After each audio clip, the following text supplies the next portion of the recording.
Welcome back to Crosstabs. I'm your host, Farrah. So this show is rapidly becoming the unofficial podcast of the Pew Research Center, and I'm so grateful they continue to be willing to share their work with me and with you. I'm especially grateful to get to talk to today's guests about some really groundbreaking work they've done to understand the phenomenon of religious nationalism, especially in democracies around the world. It's important to understand global trends and tendencies, and it's also important for Americans to understand the ways we both conform to and defy those trends. In the American context, religious nationalism is Christian nationalism, an idea that seems to have undergone a kind of resurgence and mainstreaming in the last decade, but whose underlying ideas and ideals, especially in their most extreme forms, date back to the 15th century. Still, religious nationalism need not be extreme per se. It can simply be one part of people's identities without any impulse to impose those views on others. Indeed, Pew's research found that most countries' more extreme religious nationalists are in the minority. In the U.S., only 6% of people surveyed were found to identify as Christians and say their Christian identity is very important to their national identity, that it is very important for the national leader to share their religious beliefs, that the Christian Bible should have at least a fair amount of influence over the country's laws, and that if the Bible conflicts with the will of the people, the Bible should have more influence. Only 6%. I got to talk to two of the experts on this Pew Research Center study, Jonathan Evans and Laura Silver. Jonathan is a senior researcher on the religion team at Pew. His work focuses primarily on international religious research, including leading a major project involving 30,000 interviews in India, examining the intersection of religion with public life there. He specializes in studying how religious beliefs, practices, and identities intersect with other aspects of people's lives across different cultural contexts. Laura Silver is an associate director on the Global Attitudes team at Pew Research Center, with 8 years of experience conducting cross-national surveys. She specializes in studying global phenomena in comparative contexts and has extensive expertise in American views of China. She also oversees large cross-national surveys spanning dozens of countries, helping to provide context for how different global phenomena impact countries in a variety of ways. We talked about their approach to studying such a complex topic across religions and cultures, the nuances of what it means to be a democracy while also aligning with a dominant religion, and the way polarization shows up here too in the American context. As always, I'd love to know what you think. If you have any questions, comments, suggestions for topics or future guests, please send me an email at farrah@crosstabspodcast.com. Here's our conversation. All right. So I want to welcome you both onto Crosstabs. You've done a really interesting project about, it's interesting for a few reasons. One is for those of us who are fascinated by methodology, it's a really interesting approach. It's also kind of a multi-organizational, multinational project. And so I want to get into how that came to be and how you designed it and all of that. But you also had some really interesting findings on this topic of religious nationalism. And to even get into that, I think we need to unpack how you define some of those terms. But maybe we could just start with the two of you just sort of talking about what your kind of areas of expertise are and how you came to be involved with this project. Sure. So I'm an associate director on the Global Attitudes team. So I've been at Pew for about 8 years now, and I work every year on our large cross-national survey. This year we surveyed in 36 countries. We typically survey in around 25 or more. And the goal is to look at global phenomena, or to look at specific things that are maybe impacting some countries differently than others, to put things into context. So we have a long background within the center of studying Christian nationalism in the United States, but we didn't have a long background studying this topic more broadly in multiple countries concurrently. Though certain surveys had tackled it in different ways, like Jonathan was one of the major authors of a large project we did in India a few years ago that tackled kind of Hindu nationalism or aspects related to Hindu nationalism. So we really work to understand how different phenomena are shaping different places around the globe in a comparative context. Jonathan, you want to talk about your background? Yeah, so I've been at the Center for approaching 9 years now. I'm a senior researcher on the religion team, but largely my work is focused internationally. So as Laura mentioned, I worked on a project with roughly 30,000 interviews in India, where we looked at the intersection of religion and public life. So looking at everything, and this is what we traditionally have done on the team I've worked on is look at how people's religious beliefs, practices, their identity, how that intersects with other aspects of life, whether that's their views on gender relations, their views on what it takes to be truly part of their country, issues such as abortion or gay marriage. And so looking at how religion intersects with other parts of people's lives. That's great. I think it's one of the things that I feel like is not often reported on and not necessarily studied enough. And so it's good to have this data, especially both over time and across multiple countries. I noted in the methodology section that this was a bit collaborative, that there were kind of multiple firms involved. Ipsos, SSRS, NORC were all part of this. Is that right?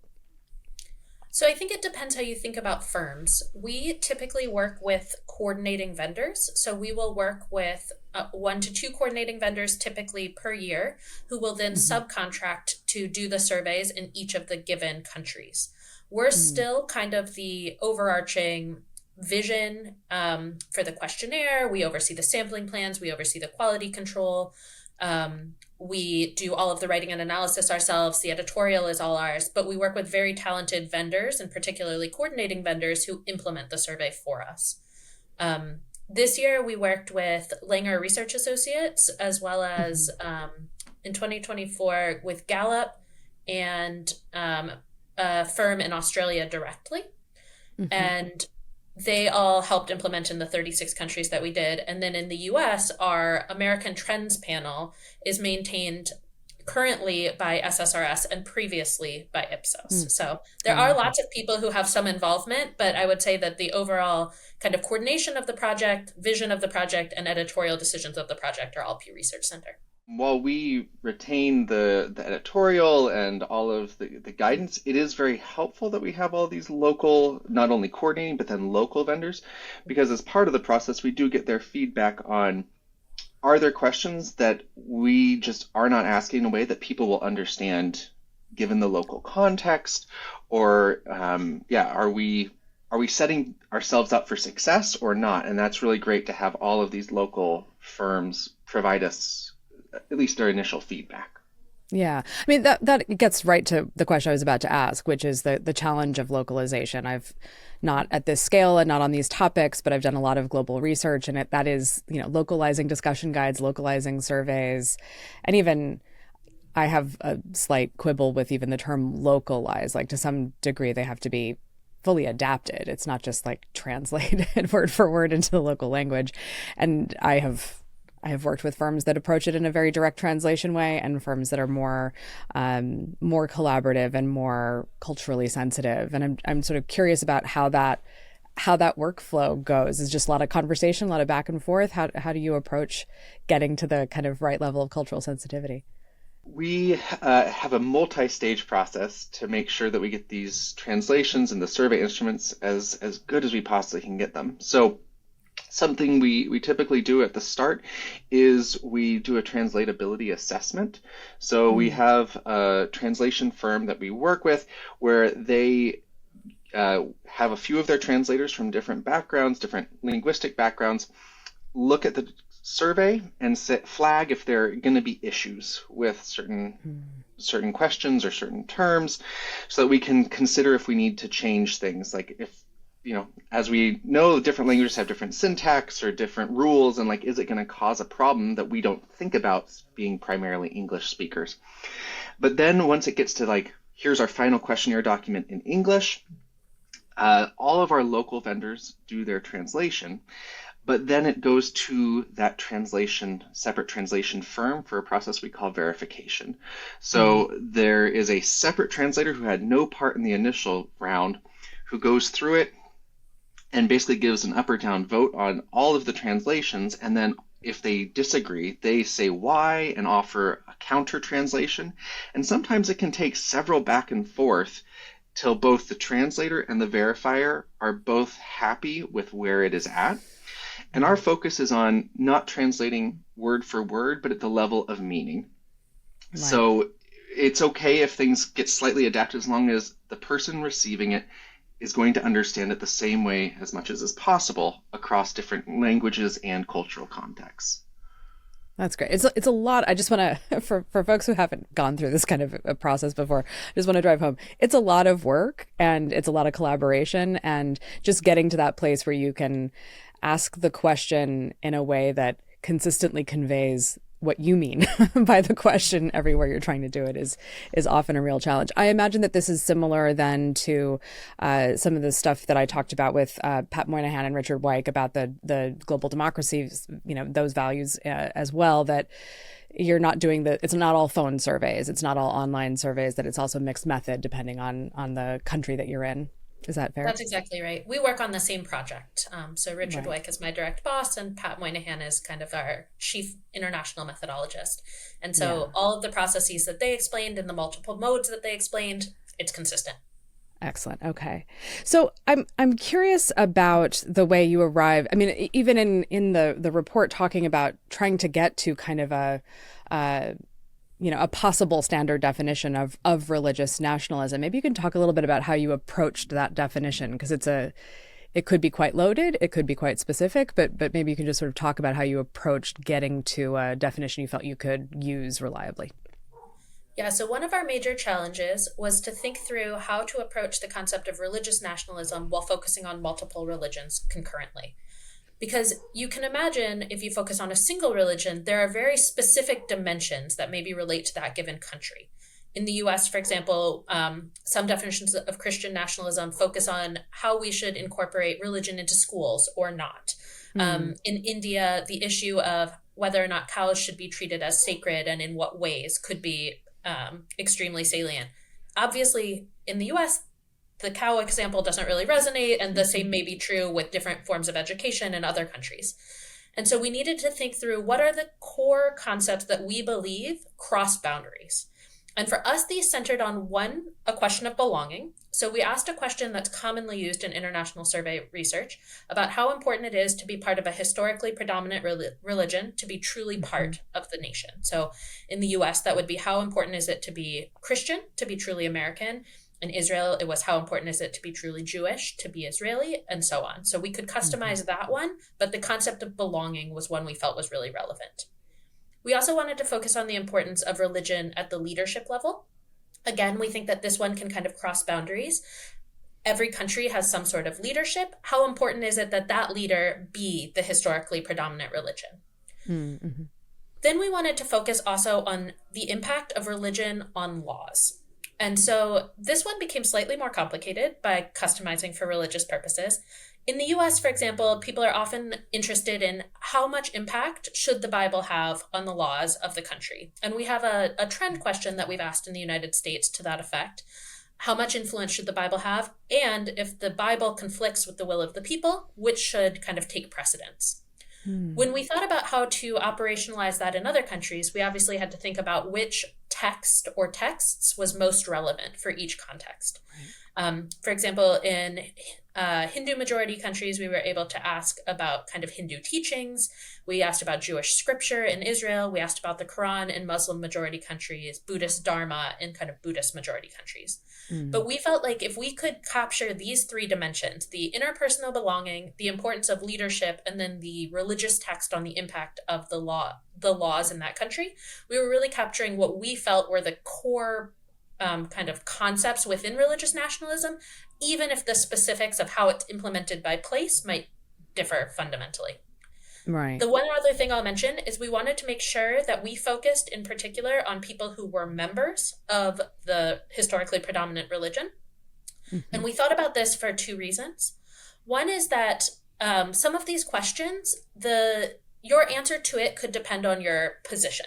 So to say it's very important to be truly Jewish, to be Israeli, the way Jews and the way Arabs may be answering that question could differ, not because of how the role that they felt religion should have in society, but because of the way they feel it currently has impact, potentially in an exclusionary way. So we wanted to restrict it to kind of the historically predominant religion, so that we were making sure we were capturing what people were saying should be the case. And then we also wanted to restrict it to the historically predominant religion so that we could focus on how their views were internally consistent relative potentially to people who were outside of that religion. It's very different perhaps for an atheist to say some of these things or an agnostic person to say these things as opposed to someone who resides within that religion. So let me make sure I understand. Does that mean that in the case of the United States, where not everyone is Christian, that only Christians were asked this question, or were you able to compare those who were Christian versus those who did not identify that way? Everyone was asked all of these questions. We defined religious nationalists, however, based on those who were part of the historically predominant religion. You can see the differences across all of these questions by religious affiliation or those who are unaffiliated in the report. Right. And so I guess one question I have here is about just kind of, I don't know, like overall, was there anything that sort of surprised you or was notable about the findings once you added in all of these additional countries? I know you have kind of historical data for some of these questions in the US, but once you have a more global picture, were there any pieces that really stood out to you? One thing I thought was particularly interesting was this question about how much impact the kind of historically predominant religious text or the sacred text should have on the impact of the laws of the country. On this particular question, both how much influence the text does have and how much it should have, the US really stands out compared to other high-income countries.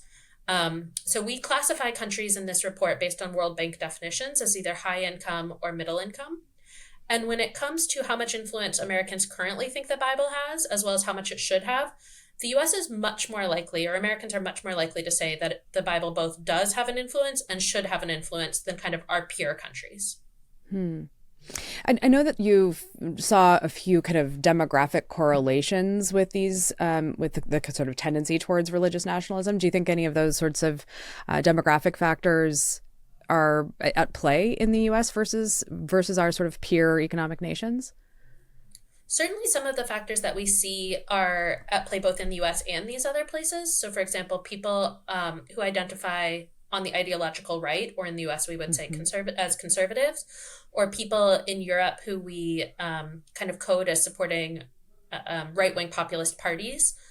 Those groups tend to be more likely to espouse kind of religious nationalist principles.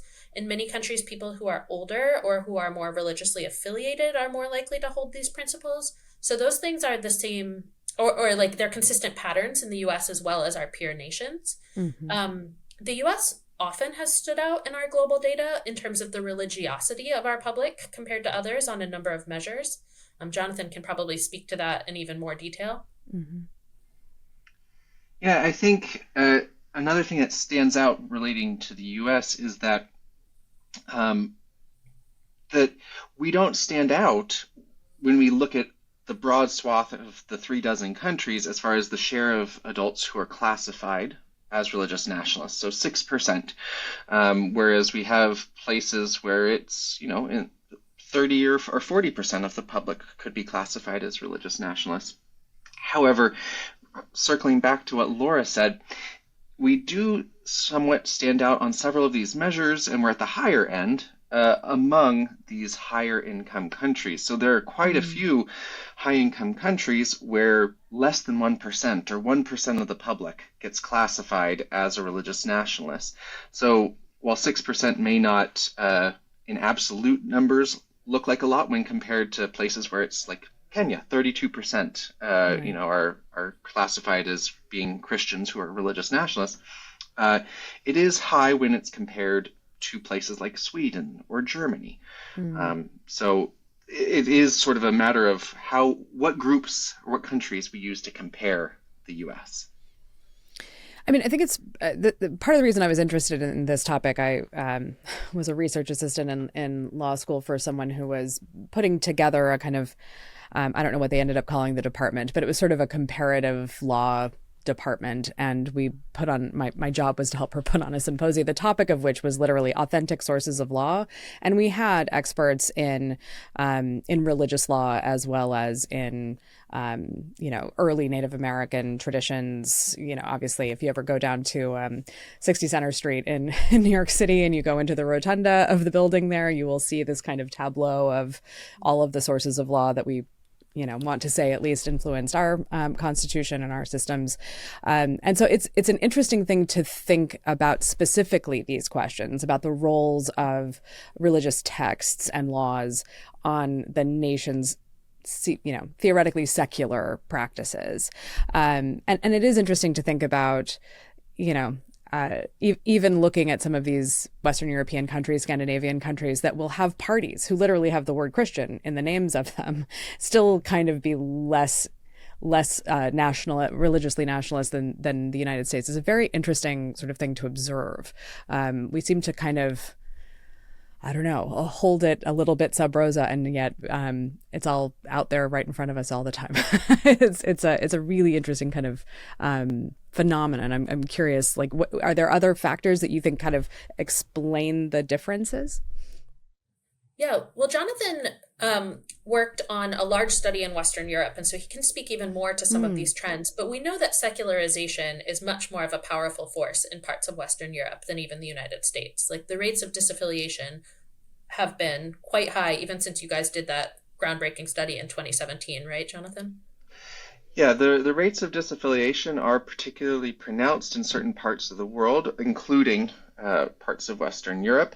I think it's also it's part of why we asked these questions that were so concrete for folks that like they could respond to whether or not or how much influence the Bible or the Quran should have on the laws of the country, because that's something very concrete. I feel like it's the concept that we're trying to measure is actually pretty woolly, and there's a lot of different definitions, even within, say, studies of nationalism in the United States. It's very woolly about like what gets included, what doesn't, and even people's own concept of what it is pretty woolly. So we did, others at the center did a survey a few years ago asking people in the United States, like, should the United States be a Christian nation? And they did quite a bit, but they included some open-end material where they asked, like, what does it mean to be a Christian nation? Like, what does that call to mind? And it's a lot of things to a lot of people. It's everything from people saying that, well, we're predominantly Christian, or we've historically been Christian, and so that's what makes us a Christian nation. It's more just like demographically we're Christian. But there are other people who say, like, no, we need to be guided by moral principles. Others say, like, no, like our laws need to be based on Christian tenets. So like it's a whole bunch of different things to different people. And so I think we need to keep that in mind as we, like, the more concrete the questions are, the easier it is for us to get answers from people that mean something. Because you're right, when various political parties have, the name Christian or something else in their title, but like, what does that exactly mean of how they govern, and is that the same across countries? So making it as concrete as possible was really important to us. It's also important to note that even if you're not necessarily a religious nationalist according to our definition, it doesn't mean that your country is necessarily not filled with people who have some form of exclusionary nationalism.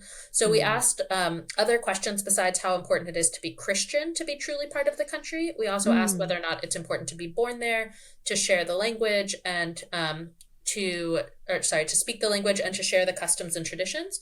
And so we see in places like Hungary, which maybe are relatively low on the religious nationalism scale, that they can be very high in terms of thinking that people need to kind of fulfill these other kind of check marks or have these other attributes to really be truly Hungarian. So you can be a nationalist in plenty of ways, even if it's not a religious nationalist. So that's actually a really interesting point. I mean, do you see in general more sort of, or not necessarily more, but a trend of any kind in kind of growing nationalism in the U.S.? Has it always been have not. I mean, I'm sure we always have had nationalist tendencies of various types, but I'm curious if you've seen, given that you have some longitudinal data there, any kind of changes or trend lines for the U.S. on other definitions of nationalism besides the religious one. In terms of those other questions where we do have trend lines in the US, while we have seen some movement, actually there was quite a bit less movement between when we asked them in 2020 and 2024 than there was kind of between 2016 and 2020. And what I think is actually really interesting about the US in this case and in these questions is actually the degree of polarization we show relative to many other countries. So the gap between, in the US we'd say liberal and conservative, but elsewhere we might say left and right, the gap between kind of the ideological extremes in the US tends to be wider on these questions than it is in many to most other countries.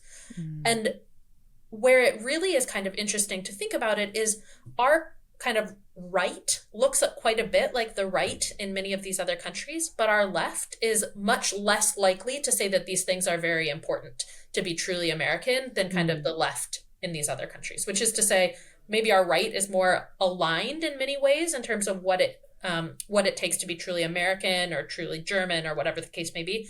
But our left is less likely to say you need to kind of speak the language or you need to share our customs and values than kind of the left in other countries.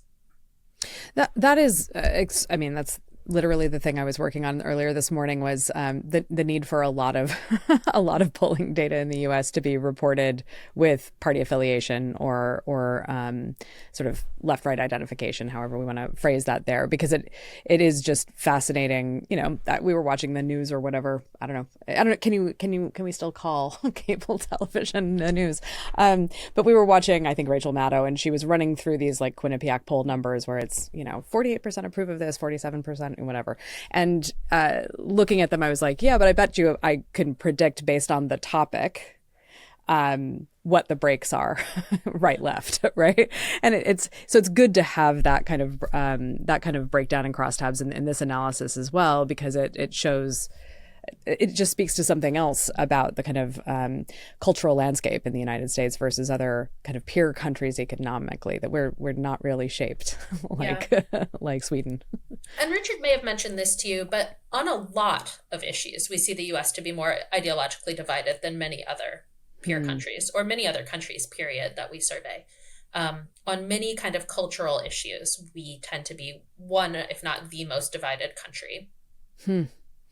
I'm curious about the kind of, you asked a question about whether or not the religious nationalism and democracy can coexist in a few places, and I'm curious about what drove you to ask that question, and also how you selected the countries that you posed that question in that way to. Yeah, so we asked that. Well, there are two answers. One answer is substantive, and one answer is questionnaire space. Quite honestly, but for the substantive answer, we asked it in places that were either Jewish majority or Muslim majority. Two places that we know from our research, from past surveys that we've done, and also in terms of kind of the current dialogue, people are curious about the interaction between those two things, whether or not the religious law that exists in these cultures, whether it be Sharia or Halakha, whether or not these things should be used to govern, which are also things that we asked, and to the degree that they are, how that impacts whether or not it can be a democracy or if it's necessarily like a religiously tinged democracy, and how do people think about that. So that's the kind of substantive reason. The second reason is, as you alluded to at the top, we use different modes in different countries. And in the countries that we survey face-to-face, we have more space on our questionnaires. And so we will sometimes add more questions to those particular countries because we have the ability to do so. Yeah, I think this is also just a good kind of methodological point for the true nerds out there. Like we just literally had a conversation about this with a client recently where they wanted to do all online focus groups, but they still wanted to have a 2-hour discussion guide. And I said, that's not going to happen, my friends. No, thank you. no one wants. Yeah. No one wants to go through that. It's a lot easier to keep someone talking when you are standing on their doorstep than when they're on their phone trying to do something else at the same time. Yeah, for sure. Absolutely. I mean, we just did some great like creative workshops for a client last fall, and because they were like in cool places, you kind of had to get people out so that we could do the next group because they were having too much fun. But the online groups, oh boy, you can tell it's going to be a good one when someone shows up to the focus group lying down, Wow. which has been happening lately. We had one guy who did a group last summer in a hammock, and That I sounds thought, relaxing. why not? Why can't I be in a hammock? Yeah. As the moderator, why can't I do it? I think that's always an interesting then sort of set of choices to make, and it is interesting to think about those being even live conversations in some of those places. I'm curious at a high level what stood out to you from those questions. Does it seem like people have a pretty consistent set of views across those countries, or is there some divergence depending on local conditions? Well, I think what's notable on the question about whether your country can be both a Muslim or Jewish state and a democratic state was that a majority of folks in Israel and also the places that were Muslim majority, like clear Muslim majorities where we asked this question, they said that yes, our country can be both Muslim or Jewish and democratic. But the one place where it wasn't that way was Nigeria, where it was only 40% said that their country can both be a Muslim state and a democratic state. But of course, Nigeria stands out from the other places that we asked about being a Muslim state in that it was the only one that was not like overwhelmingly Muslim. Right. Of course, Nigeria having quite a divide between Christian and Muslim communities, whereas other places such as Bangladesh, Indonesia, Malaysia, where yes, there are religious minority communities, but they are really minorities. It's not close to any sort of 50-50, type of split. Right. Yeah, so that oh, go ahead, Laura. Oh, sorry. I was just going to say, and in Israel too, although it was about 3/4 of people said that Israel could both be a Jewish state and a democratic state, as you can probably imagine, it was much higher among Jewish Israelis than among Muslim Israelis. Sure. Yeah. And the other thing I would point to in terms of what it means to be a Muslim state and a democratic state is we did also ask the Muslims in these countries whether or not their country should be guided by Sharia law. And there we see that there is quite a bit more differentiation, particularly in Turkey. So to be a Muslim state, one might think that it necessarily has to have some of these guiding principles. And kind of by asking multiple questions, we were able to see that what people mean by a Muslim state may not necessarily even track with has to implement Sharia, for example. That's interesting. And so Turkey was in the position of saying, yes, you can be a Muslim country and a democracy, but no to Sharia law. Correct. Yeah, that's super interesting.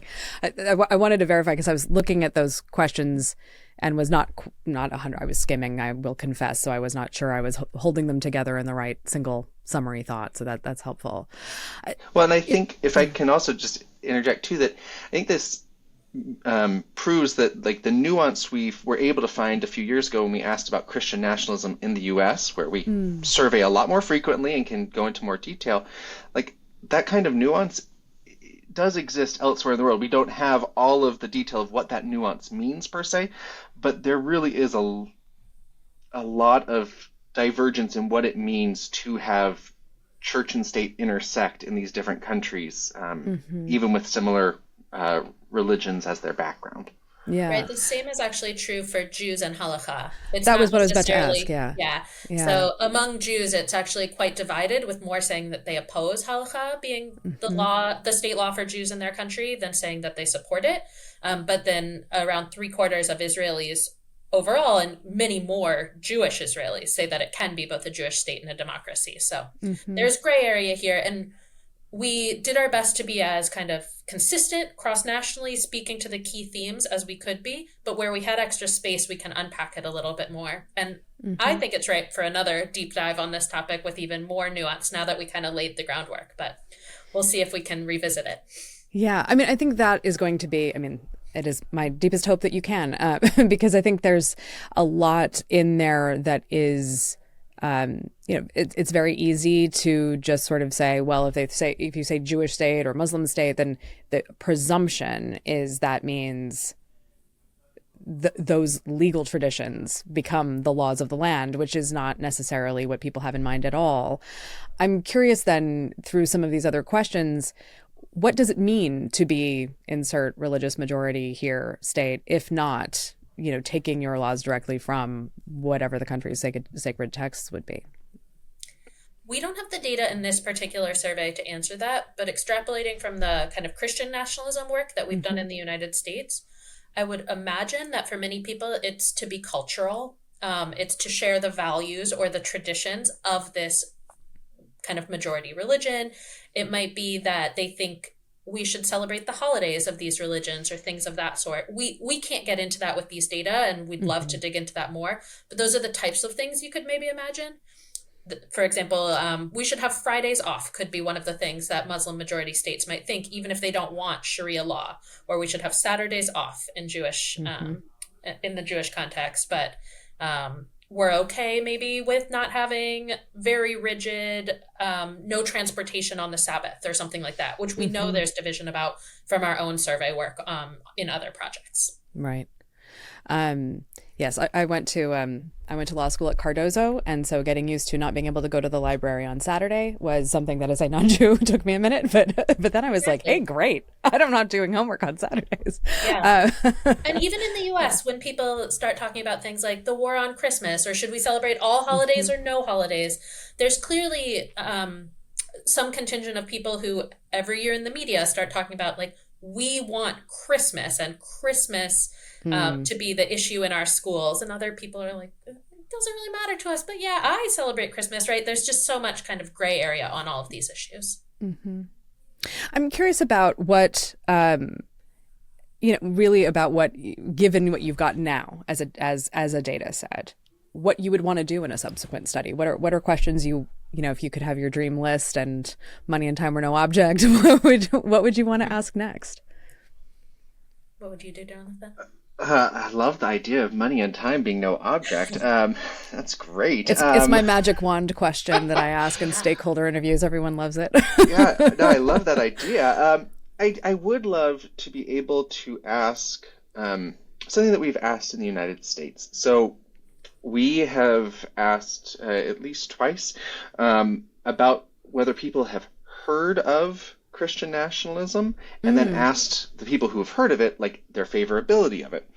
And for people like ourselves who are studying it and looking at the intersection of religion and politics pretty regularly, I think we mistakenly think, oh, everyone's talking about it, everyone's hearing about it. But what we found in 2022 and 2024 was that the share who said that they had heard or read about Christian nationalism was identical, 45%.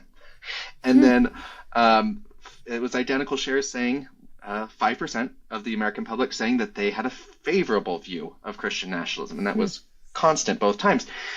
And so it would be really great to find out is this something that's true in other contexts, that, like, people, maybe there are higher shares who think that church and state should intersect in various ways, but, like, this term that's getting used in the media, in academic circles, like, have they even heard of it? And if they have, like, what is the perception of that term?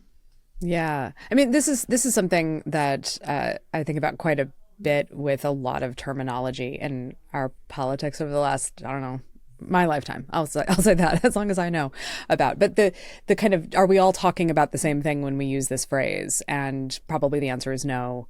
And then it's a question of, like, well, is there any kind of congealing around a few common definitions, or is it just sort of something like there was something I saw the other day in another context that was like a question where they did not use the abbreviation for DEI. They said diversity, equity, and inclusion, and all of a sudden that looked really popular. But I had seen a similar study where they didn't. They used the abbreviation. It was really unpopular. So I don't know. Maybe once you know what DEI stands for, you like those words better than you like this acronym which stands in for something else. And there's a lot of things that I think operate in this way. Again, in a consumer context, we ran into this where we referred to, in a screener question, non-alcoholic beverages. We meant soft drinks, but we felt that in Qual, people didn't necessarily know what a soft drink was anymore either. It's not it's a restaurant term, not really like a not a consumer term. But when we said non-alcoholic, something like a half of our sample interpreted that to mean like non-alcohol, beer, wine, etc., as opposed to punch, soda, juice, Sure. carbonated water or whatever. So that was just getting to that place of, do we even know what they mean when they're responding to this term is super interesting. I would also love to know more about that. Are there other questions like that, or other kind of even open ends that you wish you could ask? I have a few things I'd be interested in. I had to take notes because I feel like ideas are plentiful. It's time and money sometimes, and Yeah. we're super lucky. But one thing that we asked in the United States and have a long trend on that I think is really interesting is whether or not religion is losing influence in society or Yes. gaining influence, and then whether or not that's a good or a bad thing. And I think that that would be a really interesting thing to ask cross nationally. And also, if we could probe on it and if we could make it work cross nationally, where do we want more religious influence on kind of what spheres, who should exert it, what would that look like? Um, Another thing I'm super interested in, and I don't really know how to get at it, and we would love to explore it if we can figure out a good way, is to what degree do people feel like these phenomena cross borders? We see, for example, Orban come to CPAC in the United States. We see Steve Bannon speak about Christian nationalism uniting people around the world. Do people feel that? What does that look like? Are people aware of this? That speaks a little bit to what Jonathan was saying about, like, does this term mean the same thing to everyone? Do people think of themselves as religious nationalists? It usually is a term that's given to others, not a term people take on themselves. Is that true cross nationally? And then I think one thing I'm really interested in, and this one we probably will hopefully be able to dive into more, is to what degree does this manifest in terms of how people interact with one another? How do these values and beliefs and kind of the impact people think religion should have in their politics relate to how they interact with people who are different than them? How does it affect pluralism and tolerance in society? This is super interesting for a few reasons. I spent a little time living in Poland and Warsaw a long time ago, but the one of the things that is interesting about Poland as an Eastern European country is its Roman Catholicism, as opposed to having a state Christian religion, and or being Eastern Orthodox or something like that. It really, in many respects, influenced their politics throughout the Cold War because they were more westward facing. Because of that, they had more of a they kind of stitched that Catholic identity together with a European identity, as opposed to a strictly Slavic or whatever sort of identity. They identify as Slavs, don't get me wrong, but that kind of westward facing versus eastward facing kind of worldview was very much tied up in that component of their national identity. So it's very interesting to think about that in the other direction of, like, I'm a Christian nationalist in Germany. I'm a Christian nationalist in Texas. Do I feel like I'm part of a tribe? That's a super interesting question. I guess the other kind of question I have is related to that. You've done this a little bit more longitudinally in the United States. Are there other sort of changes or trend lines you've seen in terms of either more people identifying this way? Has it remained pretty steady? Are there changes in people's attitudes about the influence of religion on democracy in the U.S. over time, or is that just kind of where it's just sort of locked in? We got a group of 6% or whatever who identify in this way, or can be identified in this way. Let's put it that way. Well, Jonathan worked on a report that talked quite a bit about this trend about people in America broadly think that religion is losing influence. I think it was 80%. Is that right, Jonathan? It was somewhere about 8 and 10, yeah, of Americans say that religion is losing influence in our public life.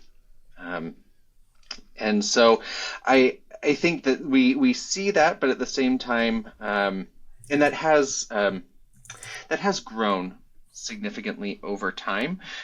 So it was, about 20 years ago, it was much closer to half of Americans saying that religion was, losing influence in public life. And so it has seen a divergence of people, because now, still though, there are about 2 in 10% of Americans who are saying that religion is gaining influence. So I think it is interesting to explore that. I think um, it's also just I'm intrigued by the fact that 5% of Americans have a favorable view of Christian nationalism, and that was true now 3 years ago, and it was also true a year ago, and like that has stayed pretty constant, even though Mhm. I think, as we talked earlier, there's a lot of discussion in the media about national identity and how that plays in with Christianity and religion overall. But that, even with all those discussions in the media over the last few years, it has remained stable, which I think stability in that context is very interesting. That is interesting, especially if you just sort of think about it from almost like a marketing theory kind of perspective of if you kind of see the dialogue, um, either the volume of it in terms of amount or the volume of it in terms of how loud it gets around, decline of Christian values in the United States, kind of gaining traction in society and media and culture, that wouldn't surprise me as someone who works on marketing and advertising campaigns to see that number rise of like, the panics about the war on Christmas or whatever influencing a sense that religion is losing its influence on society over time. But it's interesting then to have that juxtaposition of, despite a lot of conversation about Christian nationalism over the last year, that number has stayed the same. That is super interesting. It'd be interesting to see what happens when you ask it in 2 years, 4 years, next year, whenever you ask it next. It is interesting to note that Yeah. I guess half of Americans say that religion's influence is declining and think that's a bad thing. So Oh, that most is people who interesting. see Yeah. it declining think that it's a bad thing that it's declining. Very Mm-hmm. few people in comparison think it's declining and think that that's a good thing. So that's 13% of Americans overall think that that religion declining is good. 49% think that it declining is bad. What that means in terms of, do they want the Ten Commandments on their children's classroom? Like that's a Right. different question, right? So this gets into Yeah. that gray area there of like, religion in public life means different things to different people, and for most Americans the idea that it's declining is bad. But what they Yeah. want as the next step is something that's super interesting for survey researchers and politicians and others to try and understand. Absolutely. I mean, it has been interesting across a variety of topics where you get that kind of top line response about something, and people seem to, there seems to be a large majority in one direction or another. You start to ask about very specific policy implementations related to that, and all of a sudden that support doesn't look quite as consistent. Let's put it in those terms. Yeah. Yeah, I work a lot on American views of China, and that's one of the areas where we know this to be true, where most Americans don't like China. They have an unfavorable view of China, and actually, by American standards, like they're very small partisan gaps. But when you ask what policies Republicans and Democrats want when it comes to China, it can be night and day. Wow. Like everything else, I guess. Like everything else, yeah. Like most things. If people want to dig into some of this data, obviously the most recent piece we will absolutely share in the show notes, but the full report in the methodology section, for those of us who love reading the methodology section. This is why I love Pew. You guys publish your methodology section in elaborate detail, which I like, but also some of the other pieces that we've referred to in this conversation. Are there other things that would be helpful for people if they wanted to dive into this to get a little more context that you would point them to from other work you've done? We can share with you some of the deep dives that another team at Pew has done on Christian nationalism in the US. I will note that many of those are hyperlinked in a box at the kind of the top of our report. Right. So for simplicity, if you kind of want to find the US data, you can follow some links in there. Those are definitely things I'd point to. Jonathan's past study on India is really informative and a much deeper dive on what pluralism and tolerance and religion in public life mean in India. And there are other regional reports that we've done that are super relevant that Jonathan has led in Southeast Asia and East Asia. So we have quite a bit of work that speaks to this. I would also plug that the data will be available for people to dig into themselves. It isn't yet, but it should be in the coming months. And so that's one other thing that we pride ourselves on, making our data transparent. So hopefully other people can find some innovative things to say with these data as well, beyond even what we were able to do. Yeah.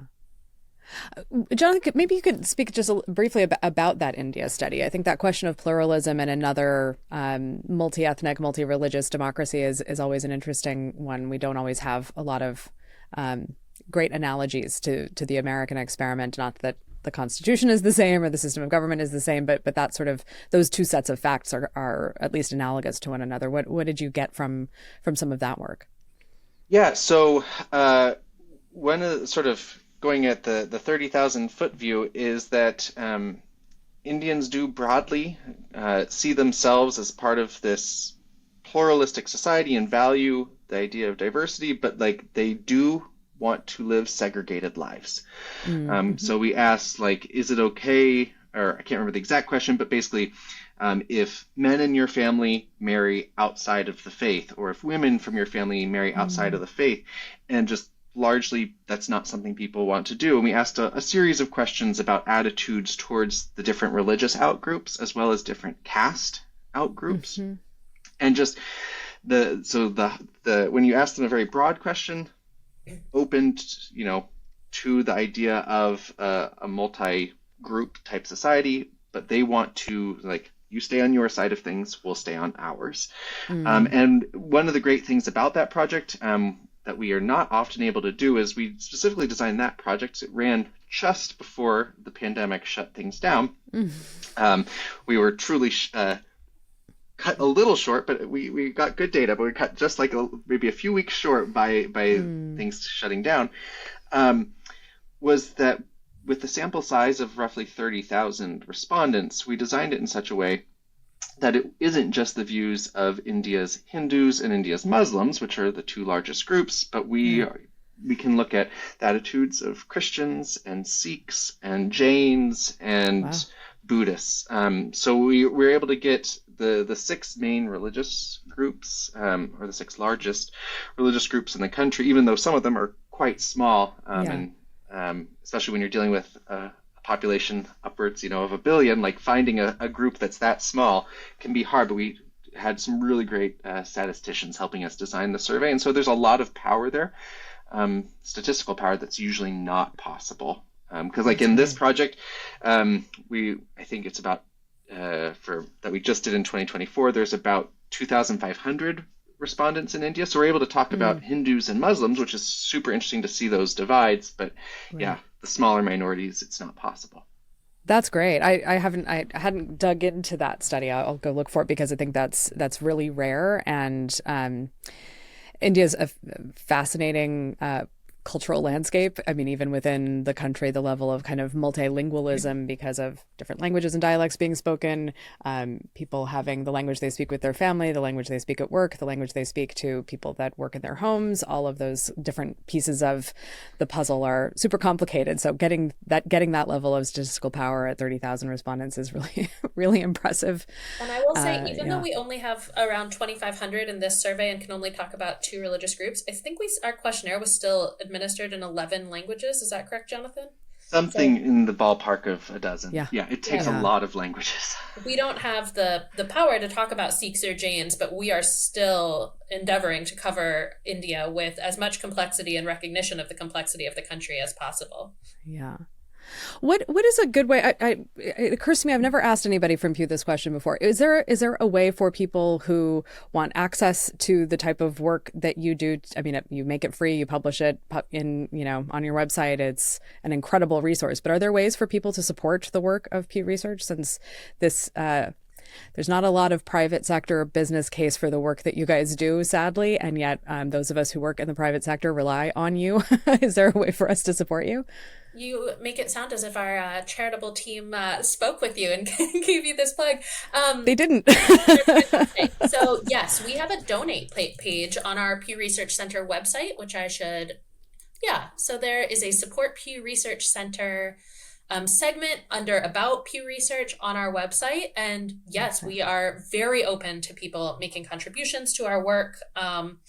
We do regularly seek out philanthropic partnerships with places like John Templeton Foundation, who supports a lot of the work that we've been talking to you about today. We have, in other parts of the center, worked with other incredibly philanthropic and well-regarded institutions like the Knight Initiative. So we are very open to figuring out how to work with people to support our mission that remains kind of nonpartisan, non-advocacy, but still nonprofit. Yes, thank you for asking. It's my pleasure.